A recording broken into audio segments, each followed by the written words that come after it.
Welcome students. हम पहले देख हटे हैं कि सिर्फ वही रेलेवेंट फैक्ट्स जो इंडियन एविडेंस एक्ट की सेक्शन 6 से लेकर सेक्शन 51 तक लिखे हैं, उन्हीं को अदालत कोर्ट रेलेवेंट फैक्ट्स मानेगी और उन्हीं का एविडेंस कोर्ट में आना अलाउ करेगी। उन्हीं के बारे में गवाहियाँ, उन्हीं के बारे में सबूत कोर्ट में आने दिए जाएंगे, बाकी के नहीं। तो सेक्शन 6 क्या बोलती है एविडेंस एक्ट की? Facts not in issue but are so connected that the same are part of same transaction. मतलब वो फैक्ट्स जो फैक्ट्स इन इशू नहीं है लेकिन ऐसे जुड़े हुए हैं वारदात के साथ या सौदेबाजी के साथ कि वो उसी ट्रांजैक्शन, उसी वाक्य का हिस्सा मालूम होते हैं, उसी घटनाक्रम का एक हिस्सा मालूम होते हैं, उनकी एविडेंस कोर्ट अलाउ करेगी। यानी कि उनकी एविडेंस कोर्ट में आएगी, बेशक वो किसी अलग टाइम पर या अलग प्लेस पर हुए हों, हैपन हुए हों वो फैक्ट्स। तो इसका मैं आपको ये एग्जांपल में क्लियर हो जाएगा सुभाष चंद्र बोस वाली और सोसाइटी में फ्लैट वाली एग्जांपल से कि ये सेम ट्रांजैक्शन कैसे कैसे हम इसको समझते हैं और कैसे कैसे लेते हैं। लैटिन लैटिन वर्ड है ये रेस जेस्टे। इस वर्ड की एक्सप्लेनेशन है ये सेक्शन 6 के फैक्ट्स, चाहे वो उन फैक्ट्स का झगड़ा नहीं है लेकिन अगर वो उसी ट्रांजैक्शन का हिस्सा है तो उनकी गवाही, उनके बारे में गवाही, सबूत कोर्ट में आएंगे। तो रेस जेस्टे का लिटरल मीनिंग, शाब्दिक अर्थ है थिंग्स सेड एंड डन। अर्थ तो सिंपल है लेकिन इसकी जो इम्प्लीकेशंस हैं, इसका जो असली मतलब है वो ये है कि बेशक वो मेन झगड़ा नहीं है लेकिन उस ट्रांजैक्शन का हिस्सा है पूरी सौदेबाजी का, तो उनके बारे में एविडेंस कोर्ट में आएगा। क्रिमिनल में वो पूरी ट्रांजैक्शन को हम बोलते हैं पूरी वारदात, सिविल में बोलते हैं पूरी सौदेबाजी कैसे कैसे चली। तो अगर क्रिमिनल सिविल दोनों को मिक्स करके हम लफ्ज़ एक बनाएं तो वो बनेगा वाक़ा, ट्रांजैक्शन, घटनाक्रम। तो पहली एग्जांपल है जी सुभाष चंद्र बोस की। ये फ्रीडम स्ट्रगल के दौरान, इंग्लिश रूल के दौरान सुभाष चंद्र बोस पर सेडिशन का केस दर्ज हुआ, देशद्रोह, section 124A Indian penal code के बोस साहब ने जी अंग्रेज़ों के ख़िलाफ़ जंग का ऐलान कर दिया, हथियार यूज़ किए, उनकी प्रॉपर्टी डिस्ट्रॉय कर दी सरकारी, उनकी सेना पर अटैक किया, कुछ बंदे मार दिए, उनकी जेलें तोड़ दी, वगैरह वगैरह। तो इस सारे सिस्टम में जो चलाया बोस ने, ये भी आ गया लाइट में कि फंड्स जो इकट्ठे हुए वो कलकत्ता में हुए, जो हथियार पैदा किए वो मद्रास में पैदा किए, और ट्रेनिंग लोगों की जो उनके फॉलोअर थे मिस्टर बोस के, वो बॉम्बे हुई कि तुम वहाँ वहाँ ऐसे ऐसे एक्शन करोगे, जेलें तोड़ोगे, बंदे मारोगे, जो भी। तो इसमें आपको मैं क्लियर करता हूँ कि सेक्शन कैसे रिलेट होती है। प्रॉपर्टी डिस्ट्रॉयड अंग्रेज़ों की या सरकार की, बंदे मरे जो उनकी सेना के वो, और जेलें तोड़ी गई, ये तो थे फैक्ट्स इन इशू। यानी अगर सुभाष चंद्र बोस पर मुकदमा चलता और उनको सजा देनी होनी होती तो ये साबित करना पड़ना था कि क्या प्रॉपर्टी डिस्ट्रॉय की, कितने बंदे, कौन कौन से बंदे मारे और कौन कौन सी जेलें तोड़ी। लेकिन कलकत्ता इसी ट्रांजैक्शन का हिस्सा जो है वो है फंड्स जो कलकत्ता में पैदा होते हैं, हथियार मद्रास में पैदा होते हैं और ट्रेनिंग बॉम्बे में होती है। ये तीन चीज़ें जो है ना जी, वो इस सेक्शन 6 के तहत आती है कि ये सेम ट्रांजैक्शन का हिस्सा है, इसकी एविडेंस भी कोर्ट आने देगी। दूसरी एग्जांपल ले लो सिविल की। मुझे एक ऑफर आती है सोसाइटी के फ्लैट की। सोसाइटी के फ्लैट की ऑफर ऐसे आती है कि 1000 फ्लैट्स होते हैं, उनके आले दुआले वाल होती है, एक ही गेट होता है। तो इस तरह से कोई बंदा बाहर का अंदर आ नहीं सकता सोसाइटी के। ऐसे क्राइम जो रेजिडेंशियल है वो नील हो जाता है। जो सोसाइटी वाले फ्लैट्स होते हैं, वाल्ड फ्लैट्स समझो आप, एक ही गेट है, क्योंकि वो बाहरले बंदे को बिना अंदर से पूछे आने नहीं देते, उसकी आईडी भी देखते हैं, उसके साइन कराते हैं।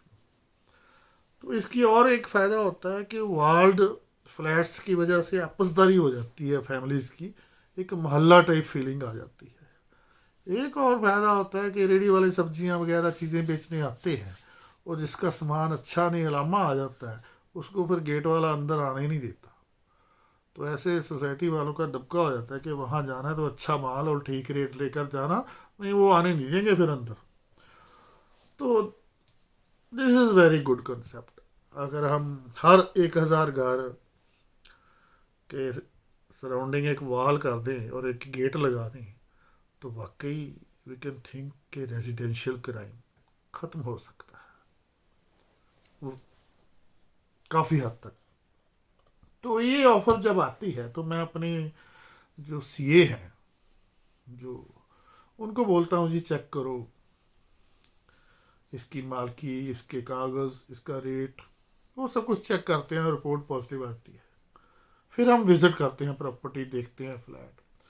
फिर उसके बाद जी मालिक को मैं 30% एडवांस साई बयाना पकड़ा देता हूँ और हम एक एग्रीमेंट टू सेल लिख देते हैं कि 30% पैसे दे दिए हैं, 1 महीने बाद इस तारीख को सब रजिस्ट्रार माने तहसीलदार उसके पास पेश होंगे और रजिस्ट्री करवा लेंगे। लेकिन उस डेट से 15 दिन पहले ही उसका मैसेज आ जाता है सेलर का कि जी मेरी रिलेटिव कोई बहुत बीमार है, पीजीआई में पड़ी है ऑन द डेथ बेड, तो मुझसे उस तारीख को आ नहीं सकूँगा, मैं कुछ टाइम एक्सटेंड कर लें। तो हम दोनों फिर कागज़ लिख लेते हैं, 1 महीना आगे डाल देते हैं डेट। तो उस महीने को हम दोनों पार्टियां रजिस्ट्रार के ऑफिस जाती हैं, सेल डीड रजिस्टर होती है, तो रजिस्ट्रेशन सर्टिफिकेट मुझे तहसीलदार या सब रजिस्ट्रार दे देता है। जो मालिक है मुझे फ्लैट की चाबी दे देता है कि मैं आता हूँ, फ्लैट का लॉक खोलता हूँ और मालिक की तरह एंटर कर जाता हूँ। तो रेस जेस टे के आर से लेकर टीएई के ई तक ये सारी ट्रांजैक्शन है। रेस का आर जब मुझे फ्लैट की ऑफर आई, टीएई की ई जब मैं फ्लैट में मालिक बनकर एंटर कर गया। तो दोनों सिविल और क्रिमिनल एग्जाम्पल हुई। कल को मगर अगर झगड़ा बढ़ जाता है, मान लो झगड़ा हो जाता है जिसने मुझे बेचा फ्लैट उसी के साथ ही, तो मेन मुद्दा क्या होगा, फैक्ट इन इशू होगा कि मैं मालिक हूं कि वो मालिक है।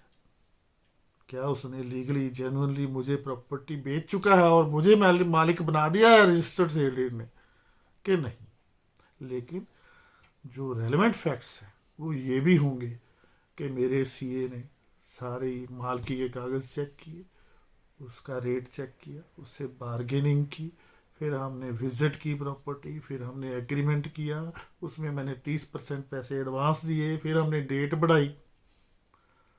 ये सारे जो फैक्ट्स हैं ये part of the same transaction है जो सेक्शन 6 वाली है। इनका मेन झगड़ा नहीं है लेकिन उसी वाक्य का हिस्सा है। आगे आ जाओ जी, एक मैंने सेपरेट वीडियो की है ज्ञानी तितर सिंह वाली, तो वो आपको ध्यान से देखनी पड़ेगी क्योंकि रेलेवेंट फैक्ट को एग्जैक्टली जो आपके दिमाग में इंजेक्ट करेगी, स्टैंप लगा देगी, एक एक प्रिंट कर देगी, वो यही एग्जांपल है ज्ञानी तितर सिंह वाली कि फैक्ट इन इशूज में ये होता है कि उसने दीवार फांद के चोरी से पड़ोसी की खीर खा ली। चोरी का चार्ज लगता है और ट्रेसपास का लगता है, लेकिन और भी बातें होती हैं जो और उस ट्रांजैक्शन का हिस्सा बातें हैं, वो ये कि उसने दीवार फांदने के लिए एक किल्ली को पकड़ा, फिर उसने चोरी का माल बांधने के लिए अपना नाला तोड़ा, आधा बोरी को बांधा, फिर उसने खीर खाई और अपने कमीज से मुंह साफ किया। ये सारे उस ट्रांजैक्शन का हिस्सा है, ये सारी चीज़ें। तो इनका एविडेंस भी कोर्ट आने देगा इस सेक्शन 6 के तहत, under the doctrine of res gestae. तो आगे एग्जांपल आ जाती है जी, मान लो किसी ने किसी धर्म विशेष की बेइज्जती कर दी या धर्म विशेष के खिलाफ कोई हरकत की, तो उस धर्म के लोगों को गुस्सा आ गया, उन्होंने मौके पर की बंदे को पीट पीट कर मार दिया। तो जब कत्ल का केस चलता है तो जो मरा वो, जिसने मारा पीट पीट कर वो, और जो सभी लोग उस समय खड़े थे वो, ये तीनों कैटेगरीज के लोग, इन सब ने जो कहा कत्ल होने से पहले और जो किया कत्ल होने से पहले, एंड जो कहा और किया कत्ल होने के तुरंत बाद, वो सब रेलेवेंट फैक्ट्स हैं। उन सारी चीज़ों का, हरकतों का, एक्शंस का, रिएक्शंस का, वर्डिंग्स का, डायलॉग्स का एविडेंस कोर्ट आने देगी as relevant fact under this section, under the doctrine of res gestae. तो आगे एग्जांपल है, इसकी इलस्ट्रेशंस हैं। आप वैसे तो ये टॉपिक कवर हो गया है, क्लियर हो गया है, फिर भी आप बढ़ाना चाहते हैं तो जो बुक में इलस्ट्रेशंस है कि लड़की घबराई घबराई आती है बाहर और बोलती है ऑपरेटर मुझे पुलिस का नंबर दो, पुलिस का नंबर अभी नहीं लगता और मर जाती है वो। तो ये रेलेवेंट फैक्ट है कि मरने से पहले उसने एकदम पुलिस का नंबर मांगा और घबराई हुई थी, यानी वो उस मर्डर की, अगर किसी ने उसको मारा तो उस ट्रांजैक्शन का हिस्सा था। ऐसे ही एक लड़की और बाहर आती है, लेकिन इजीली आती है, कैजुअली आती है, गंदे ने मेरे मेरे देखो ना जी मेरी बाजू काट दी आधी। तो वो बोलते हैं जब वो बाजू तेरी काट रहा था तब क्यों नहीं बोली तू? बोल तुझे तब बोलना बनता था, या कोई एक्सप्लेनेशन दे कि तब मैं नहीं बोल सकती थी, मुझे उसने पिस्टल लगा रखा था। अगर तू बिना बात के नहीं बोल ली, अब बाहर आकर मोहल्ले वालों को कैजुअली बता रही उसने मेरी बाजू काट दी, तो ये फैक्ट रेलिवेंट नहीं है, इसका एविडेंस कोर्ट नहीं अलाउ करेगी। ऐसे ही मैं कोरियर भेजता हूँ कनेडा, तो कोरियर गायब हो जाता है, चीज़ कीमती होती है, तो सारे के सारे कोरियर वाले मेरे शहर का, फिर पंजाब का, फिर इंडिया का, फिर एशिया का, फिर साउथ अमेरिकन कॉन्टिनेंट का, फिर कनेडा का, फिर उसके शहर एडमिंटन का, ये सारे के सारे कोरियर वाले जो है रेलेवेंट फैक्ट होंगे, इनका एविडेंस लाया जाएगा, कोर्ट अलाउ करेगा, ताकि ये देखा जा सके कि किसकी रिस्पॉन्सिबिलिटी है, किसकी नेग्लिजेंस से ये कोरियर गायब हुआ, गुम हुआ या खुर्द बुर्द भी हुआ।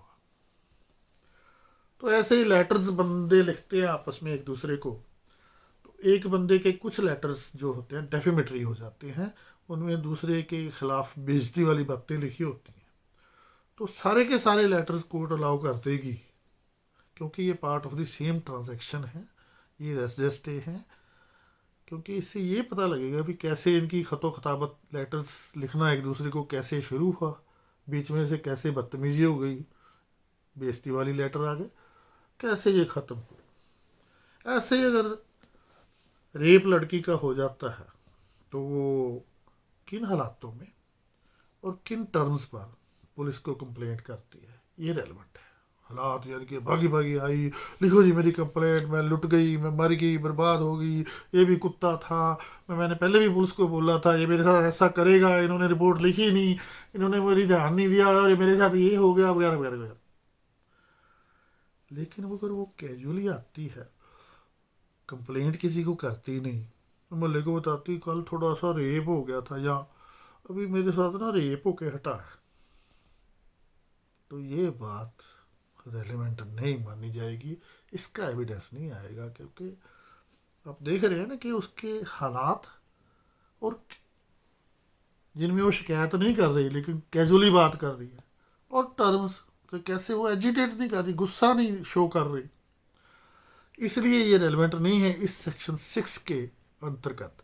लेकिन अगर वो ये बोल के कि अभी अभी मेरे साथ रेप हुआ है, फिर वो मर जाती है, तो सेक्शन 6 में तो नहीं उसका एविडेंस आ सकता इस बात का कि उसने ये लाइन बोल ली थी मोहल्ले के बाहर आकर, उस घर से बाहर आकर मोहल्ले में। लेकिन डाइंग डिक्लेरेशन यानी सेक्शन 32 के अंदर उसका एविडेंस, उस चीज़ का एविडेंस कोर्ट अलाउ कर सकती है। इसकी एक उदाहरण लूट की है, वही फैक्ट सेम रेप वाले, लेकिन लूट, इसमें आप जितने मर्जी ऑफेंस जोड़कर जितना मर्जी लंबा क्वेश्चन कर सकते हैं, बात समझ तो वहीं तक आ गई थी। सुभाष चंद्र बोस, ज्ञानी तितर सिंह, सोसाइटी वाले फ्लैट वाली बात में। Thank you.